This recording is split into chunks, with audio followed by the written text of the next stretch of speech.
Hello and welcome to the End User Talk podcast. I'm your hostess, Jamila, your lady in tech. As usual, don't go anywhere. Stay tuned and listen to our next special guest.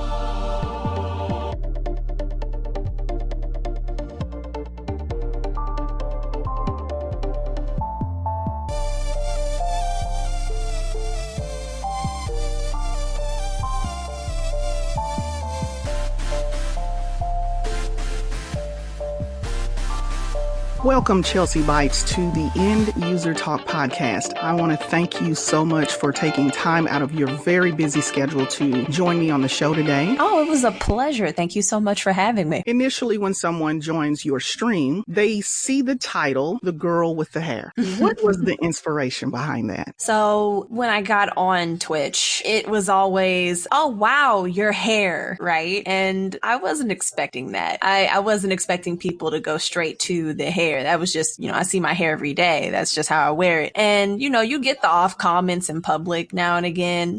I did have one man approach me, demanded to know how I got my hair like that. And I was like, well, I was born like this. He's like, I get that, but no, how does it get like that? And it's like, I didn't have the answer that he was looking for. It kind of just formed from there, just for all the impressions of people coming into my channel saying, oh, wow, your hair. Wow, that hair it's so big. Oh, wow. I was like, wow, that girl with the hair, that must be what they're saying online. So we just gonna stick with that for a bit, see how that branding goes. That was the inspiration behind it. Was live streaming a hobby that turned into what it is now? Yeah, it's still, for me, it still feels kind of it feels like a hobby with extra work behind it. You know what I mean? Like, I enjoy what I do and I'm learning as much as I can from all the avenues. I've taken on Instagram, I've taken on YouTube, I've taken on Twitter, which people think Twitter, all you got to do is just talk and at people. No, you got to put stuff up there too. And Twitch is included in that. And if you count Discord, that's another thing too. People get really upset if their Discords aren't popping off like they'd want. So it does take a little bit of work to get those active. So yeah, it's like a nice hobby where I get to kind of push and test myself on the quality of what I produce. It's a production of sorts. And it's also a cool chance for me to have my own analytical petri dish. So on the side of the hobby, there's also like an experiment going on. Oh, how was this? How much does this clip that you put out, like how much reach did it have? Or how many times did somebody watch it? Did these hashtags work this time? It's really a numbers game in some cases. So on top of me trying to learn how to present myself, it also became like this mathematical project. Graphs, trends, all of this stuff. I've embroiled myself in this very, very taxing hobby.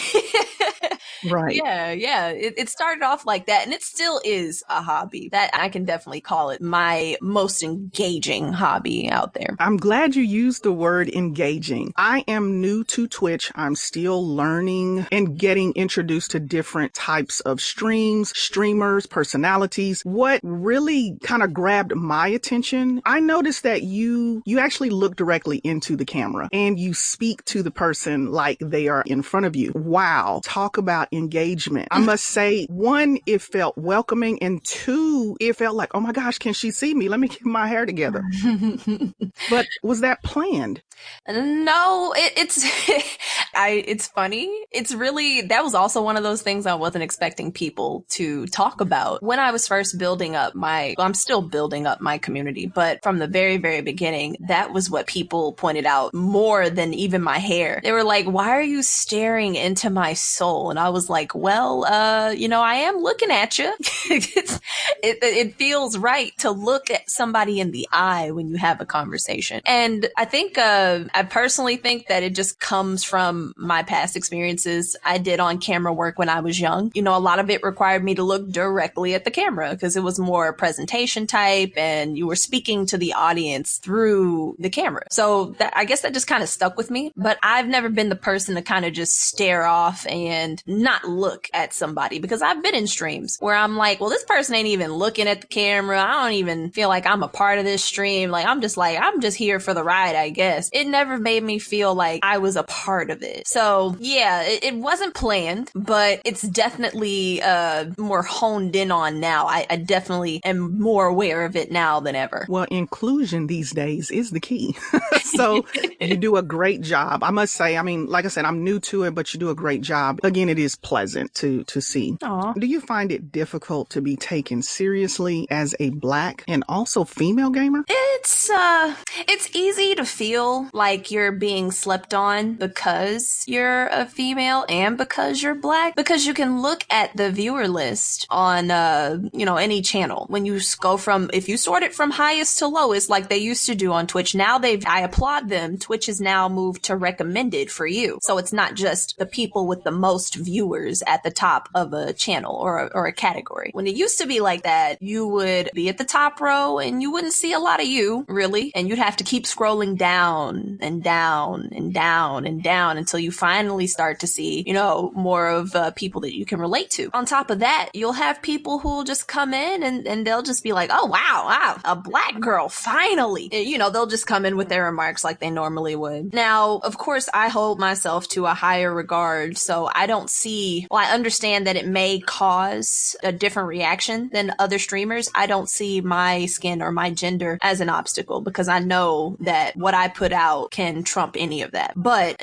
I'm not denying that it doesn't exist at all. Like, people see a Black female streamer and there's just another level of disrespect that comes with that. And I hope that the more Black female streamers that Twitch has started to promote, I've only been on the platform for almost 2 years, but I've noticed that they've started promoting more Black women. Hopefully there's a newfound respect for that and they get the credit that they deserve. Someone going through Twitch and looking at the different streamers and content that is available on this platform, how important is it to you for someone to find someone that they relate to? Well, it's extremely important. I think right now the main types of streamers that you'll have are either celebrities, people who have, celebrities can embroil a whole bunch, like actual celebrities or people who have built a following on YouTube and have moved to Twitch, or, professional gamers. So you'll have those people who kind of dominate the top. Like, the people who bring in the two Black streamers that I know who bring in the most numbers on my radar are Kia and the Black Hokage. I could use them as examples, say that they're,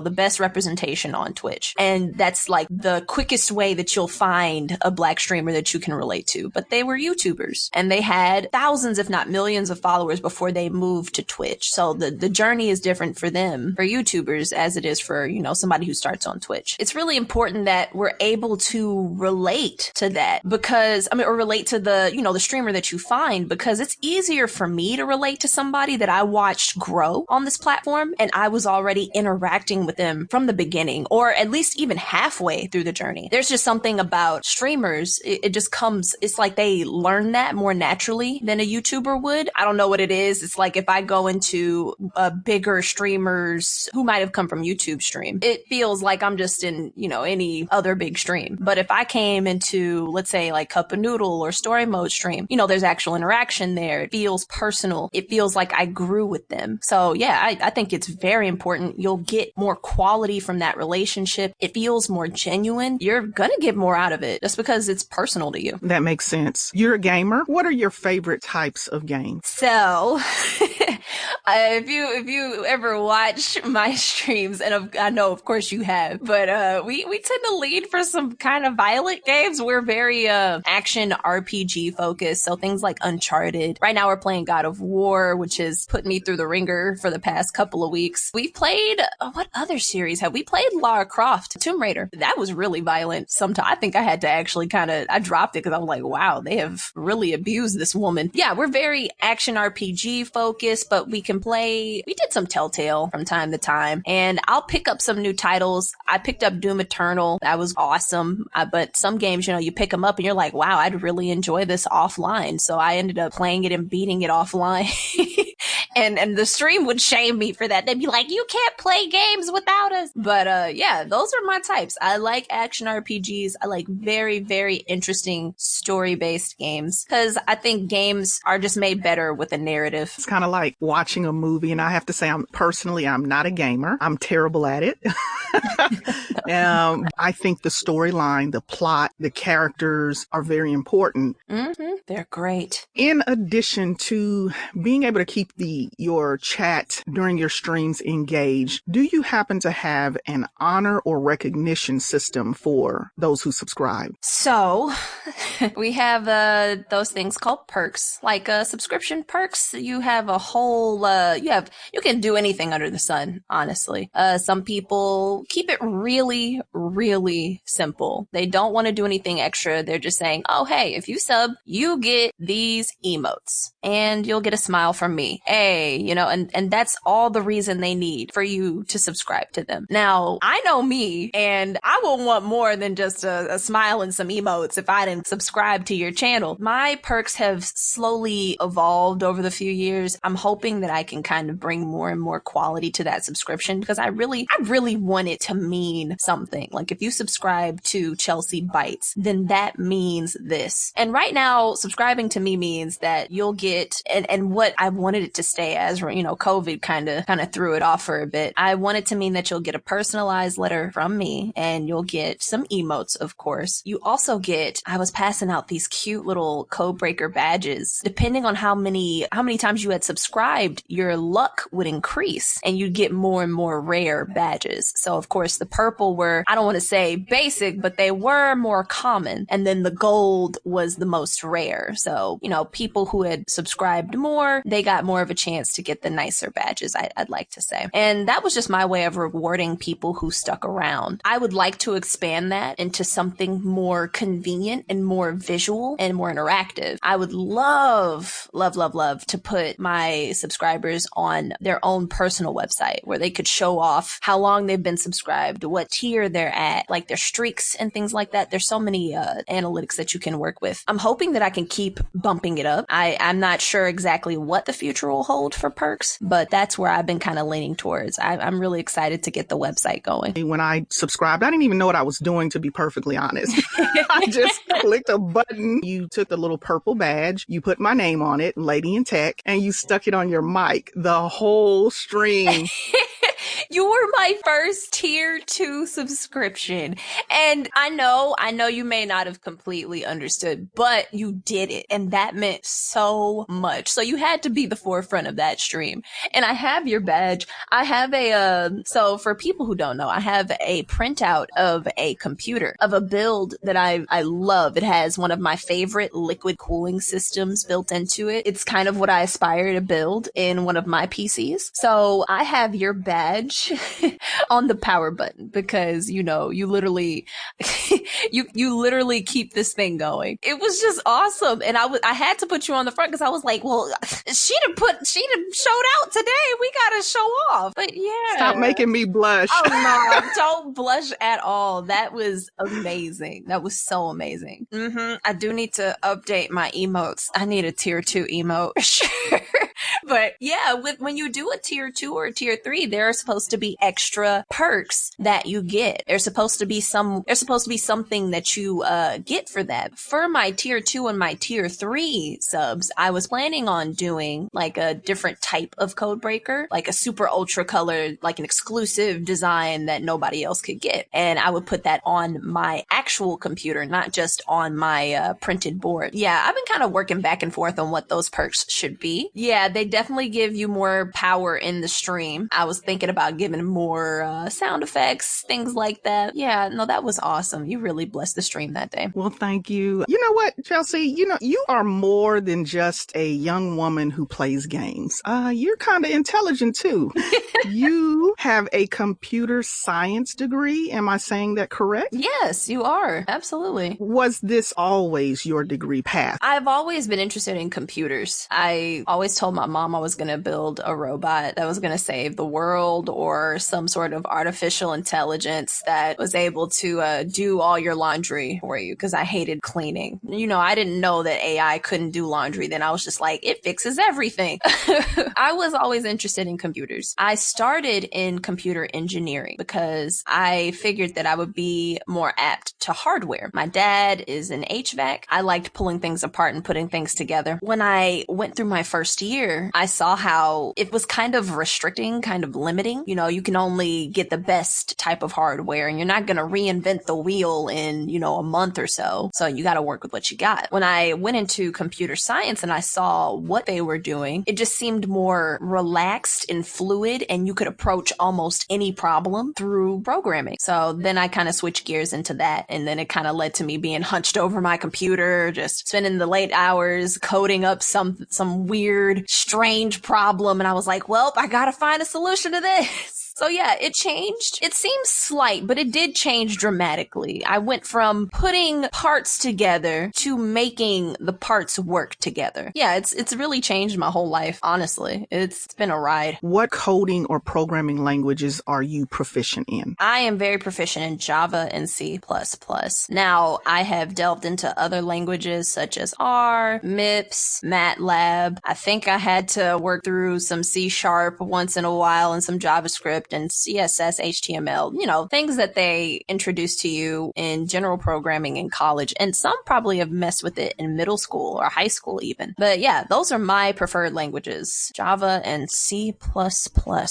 So how are these particular coding languages used? So for Java, how I use Java, it's mostly for my visualized code. Like whenever I want to make an application. For me, that is the easiest way to make a presentable suite or studio to allow people to get the, you know, the task that they need done. That was actually a part of my research in South Dakota. I used Java as my primary language, and I had to use it to translate MATLAB, you know, for their lab. The point of Java was to allow everyone to use those equations and calculations in the lab instead of one person who was the only one who knew the language in that lab to calculate it. I can't give you a very, you know, down to earth and technical description, but Java for me was what made everything look nice and clean. And C++ is also a pretty general programming language. It's a little more low level than Java, but it gets a lot of work done. I used it to solve just basic issues. It's really good for practicing your programming knowledge, just simple questions and things like that. But a lot of things are built on C. So you'll be surprised. I think things like banks and certain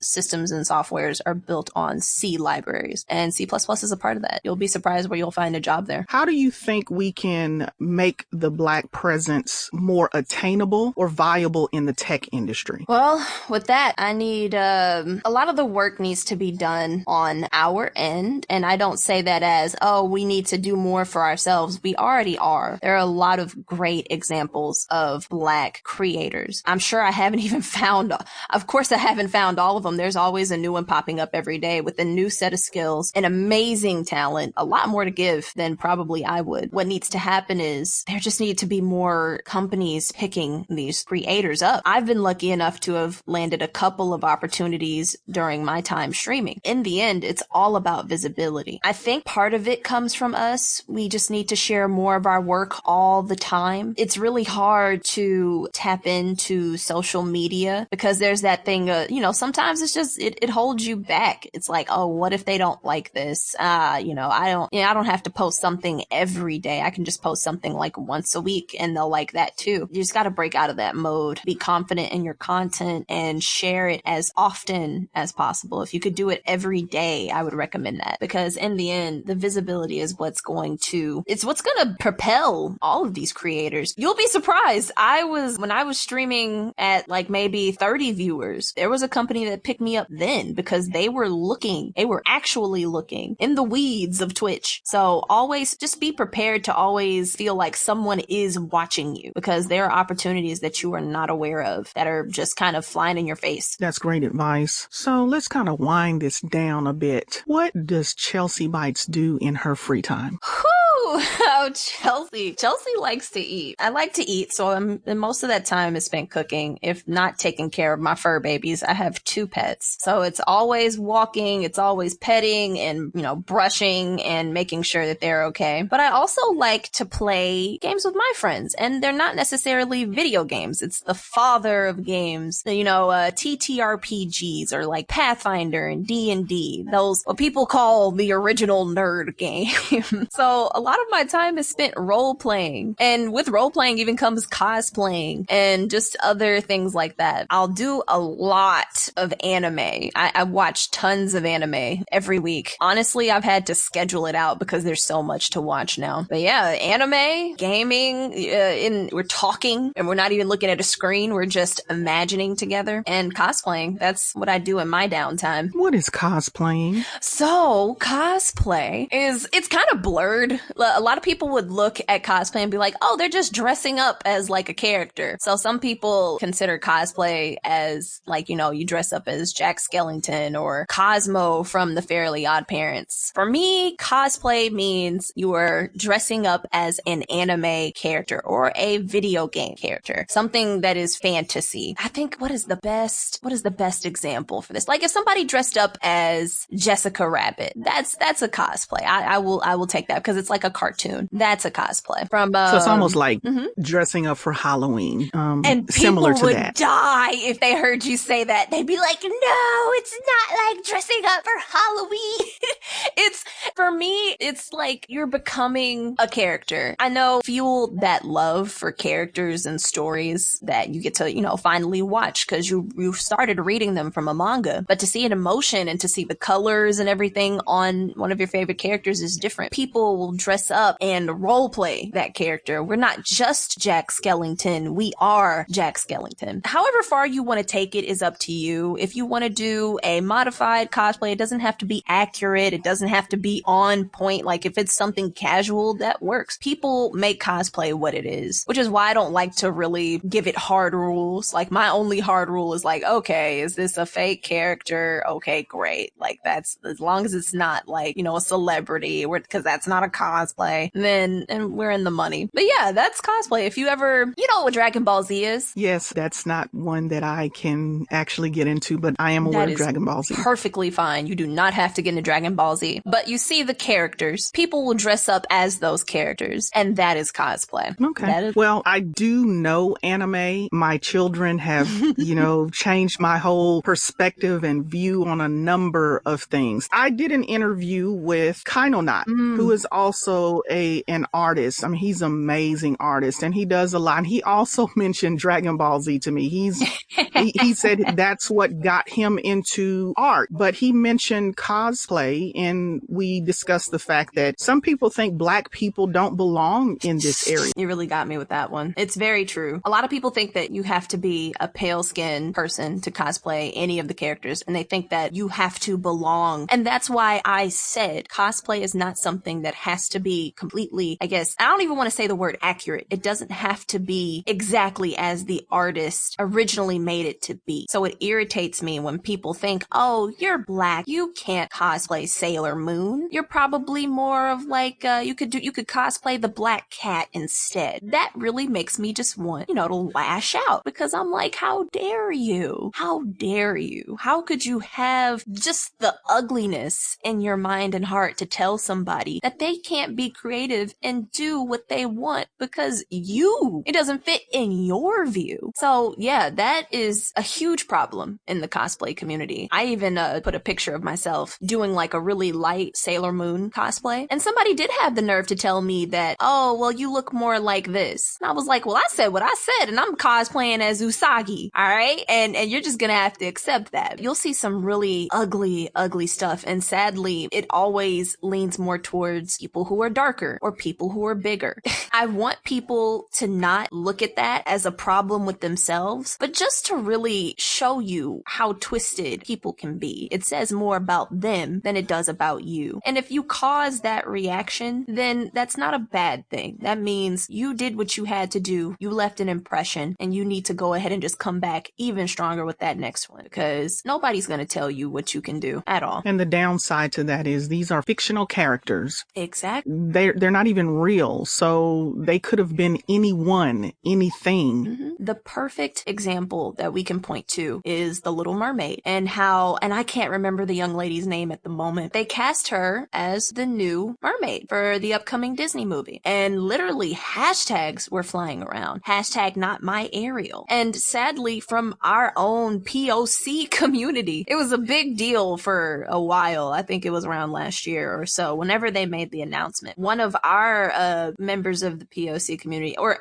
so she claims that she is POC, she said, I don't necessarily like the choice that they made for Ariel, but I would like them to stay true to the original. And it was just really disappointing to hear that, especially from someone like her and her platform. Because what does that say to the community that she says she's a part of? If you weren't happy with the choice that they made because of the actor and her skill, that would make sense. But because she's another color than the fictional story that was written before I was born, like, does that make it just seemed really hypocritical and backwards, and it sounded like she was pandering to an audience that had no care for her. It was really disgusting. I do enjoy anime. You know, I wished I had been exposed to it a little sooner than now. I would have a little bit more background and a little bit more knowledge. I still enjoy it for what it is. But it's as if, you know, we're supposed to stay in this box. This is not what Black people do. We are living so far outside of that box, so far outside of the stereotypes. You're not meant for anime. And what I did appreciate from Kaino Nod is he mentioned, which is along the same lines that you were mentioning. He said that, you know, I don't want us to try to fill in a space that's already taken. He said, we are talented and so capable. We can create our own. Exactly. And you just gave me my third point. I'm about to run through these 3 points really quickly. The first point being, I really don't like the idea of us setting ourselves up as crayon boxes to be used when people want to add a little color to their projects. So I completely agree when Ion says, yeah, we just need to make our own spaces. With that, I really appreciated, and heading back to the Ariel example, I really appreciated that the casting directors and the producers came out and said, oh, no, we did not, because people thought she was just a diversity pick, which is disgusting. I can't stand it when people hear the word diversity and they immediately think underqualified, or, oh, well, we need somebody who, you know, can do the job. And of course I'm going to pick somebody who's doing the job, but they also need to come from a different background than you. So get that out of your head. But the producers and the directors said that, of course, her being who she is had nothing to do with their decision. She was over and beyond, and she beat out every other talent that they had screened. And they had screened a lot of talent. So she was qualified. She earned it. And I'm so glad that they said it. I'm so glad that and they gave multiple accounts. And then I think finally, the last point that I want to hit on is making a space for ourselves. I truly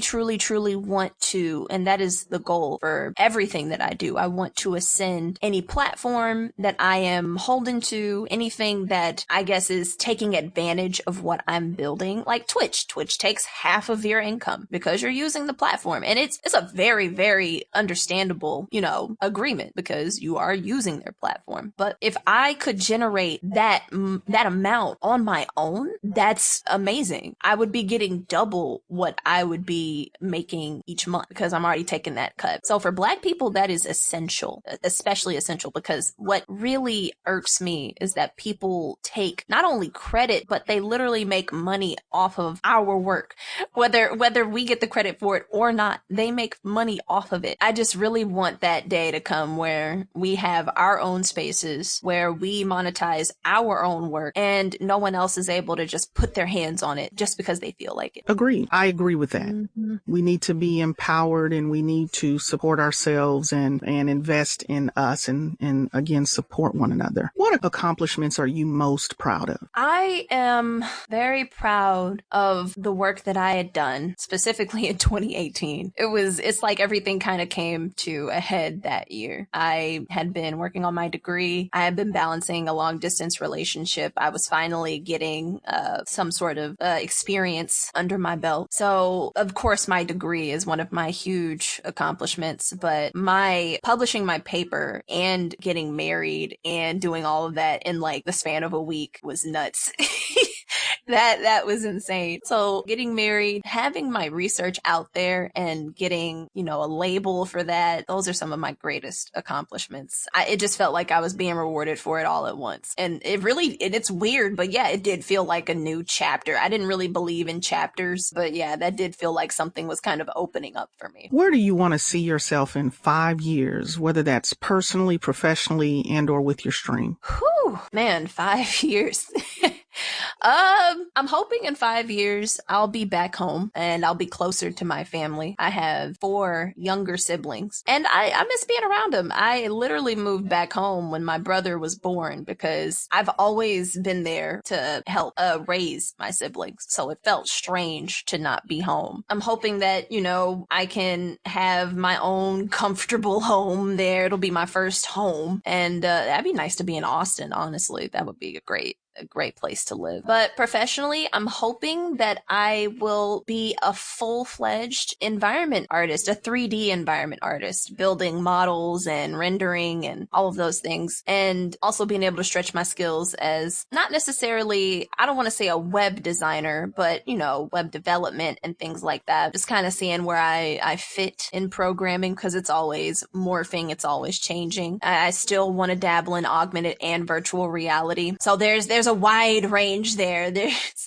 There's 3D, there's augmented, there's all of that. And of course, I would love to do it with my stream. I feel like you just can't stop when you hit that community that you're looking for. Like when you hit that point, you feel not obligated, but it feels like it's just a part of your day. So hopefully we can bring more bytes into the Byte Command and build it up from there. And I would love to use that platform to make people more comfortable with computers because I'm very lucky right now to be surrounded with people who are very, very comfortable with PCs and technology. For me, it's a shame for, people who will buy these computers, these pre-built computers, and then they won't even know what's in it. So I'm like, well, how do you know you're getting your money's worth? I mean, how do you know how much space you actually have on this computer? How do you know this CPU is actually really good for the job that you're trying to get done? So I want to be able to educate, every range, every age on that. Just kind of break down the mold of what a computer scientist or what people like to call a nerd looks like, because people look at me and they don't immediately think, oh, she's a computer scientist. And I know they don't, because I know what I look like and I know what it looks like on TV. It's either a white or a South Asian person. And you just don't see a lot of Black programmers just in the space. Now, if you look, there are plenty. They are everywhere. That we are not absent. We are not, we're not silent either, but we're not represented as well as I'd like us to be. But yeah, that would be the goal, to work on my programming skills, get on my 3D design, and be able to spread the love of computers to everybody. Well, I'm almost certain you have inspired many as a gamer, programmer, and you just have a wonderful presence about yourself as well. You're very welcoming, approachable. The many people that do watch you, whether it be from the time that you started up until this point, what advice would you have for someone to fit in any one of these aspects that you're currently working in now? If you want to be a programmer, I'll start on that end because that has more affected my life than any realm. You won't have the answer or know exactly what you want to do right away. If you do, that may change for you, but please hold on to that and go for it. Get as much experience as you can, even before college if you can, because what people don't realize while they have been growing up for 18 years, it is survival of the fittest. And I don't want to stress stress anybody out at all. Please enjoy life. Please go out, have fun. You do not have to spend all of your waking hours, looking for the next job or working on this next project to put in your repository or blah, blah, blah. But always keep looking for opportunities and apply to everything. Even if you do not qualify, if you have maybe one or two of those skills, apply, because interviewing is an experience and you need to gain experience on that. So once you start building that up, people see it. People literally look for those skills and they'll look and they'll see how much experience you have. Just from that alone gets you spots on teams. So yes, please go apply to everything, get as much experience as you can, and you'll learn what type of programmer or person you want to be and where you want to work. Because how else are you going to learn if you don't expose yourself to it? And I know that seems really obvious, but a lot of people ignore that. Surprisingly, a lot of people who go study, they do this, they do that. They may have one or two internships. They look back and they're like, well, I don't even really want to do this. And it's like, well, this is, it's one of those things where you got to go out there and put yourself out there so you'll learn what you want later down the line. Because what's been really disappointing is I'll have older programmers who came to me when I was in college, and they said they weren't even using their degrees. For me, that was kind of disheartening. I was like, wow, I mean, what was the point then? Now looking back, you can apply your degree in any way, and you don't have to stick to your degree. Also remember that you can do whatever you want in life if you put your mind to it and you put the work and effort into it. Somebody will recognize it. And that goes hand in hand with streaming or being a gamer. Now, I'm not a professional gamer at any means, but I do like to think that I'm a professional streamer. My biggest advice for streamers is you need to talk to people. If you're going purely off of your personality alone, even if you're a pro gamer, you need to talk to people, because just because you're good and you can maybe get like a 20 kill streak in one round, it doesn't mean people are going to watch you. You're not in a league. You're not an attorney. You're not in a tournament. I'm sorry, I said an attorney. You're not in a tournament. You got to find a way to expand yourself. So it's important that people have something to reference off you. Now, I wasn't aware that I was doing this when I first started streaming. Most people will hop straight into a game when they start their stream. They'll already be in Fortnite or they'll already be in one of their favorite throwback games. How are people going to find you if you're not giving them a chance to? There are hundreds of thousands of people in just chatting. There are maybe 1,000 people in that game that you like to play. So just from the fact that you started in that game, you have severely cut down your chances of people being able to discover you. When I spend maybe an hour to sometimes it's an hour and 45 minutes. Whenever I spend like an hour to an hour and 45 minutes in just chatting, it's for a reason, not just to, wait for the next schmuck to come in so I can convert them into the byte command, but because it gives me a chance to learn more about my community and see what's going on in their day and genuinely build those relationships. I have found friends that's crazy on Twitch that I enjoy. You'll learn and grow so much for it. Take the time and do that before you just hop into the next video game that you want to play. Do whatever you want. Don't ever let anybody tell you what exactly to do. That is the experience that I've had on my channel. And once you start getting that support, which you will, there is always someone who is going to like you. As long as you're putting in that effort and you're upping the quality and you're using what they give and you put it back into the stream, it'll be unending rewards. Unending. Well, I think that's great advice, and anyone who is in earshot of our conversation, I think that you've given them a great basis, somewhere to start, and someone who might already be doing these things, giving them encouragement.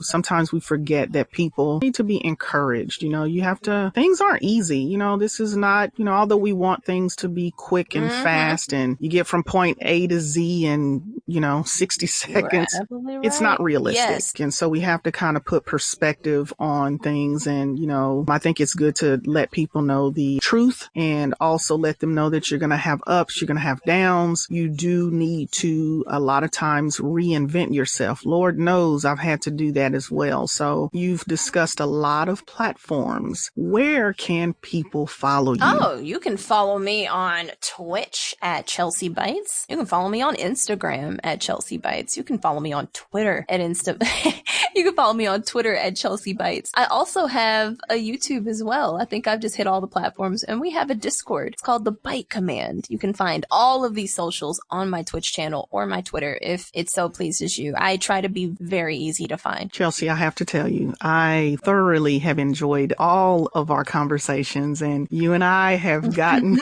in a wormhole with discussions. I enjoy having conversations of purpose, whether that conversation leaves me motivated, empowered. I hope that the things that I say will leave anyone who can hear me with some sense of empowerment, encouragement, or something that every aspect of their lives. Absolutely. Because it's just hard sometimes, it's just, some things can be very discouraging. You're always welcome back on the show at any point in time. I want to give you an opportunity I like to use the term shout out. I'm a little older than you. Oh no, I used to wake up at 6 a.m. and that's all they did on the radio while I was riding to school. I know what a shout out is. We had a shout out segment. I got to do the shout outs. I know what it is. But yes, absolutely. Shout out to all of these amazing content creators on this platform. One of my favorite is Morgan Alicia. You absolutely should check her out. She works so hard. She is an amazing artist and she is so fun to talk to. And along with some other creators, you'll just look at my following list. You'll be able to see all the amazing people that I follow on Twitter. They really just cover all of the spots. But absolutely, thank you so much for letting me have a chance to share all of that. I appreciate it. Well, you are welcome. Keep doing you, and thank you so much for being a part of the End User Talk podcast. Thank you. I'm absolutely honored. Thank you so much. I do hope that what was discussed today will be beneficial to you in your journey. I am again Jamila, your Lady in Tech. Thank you for listening to another edition of the End User Talk podcast.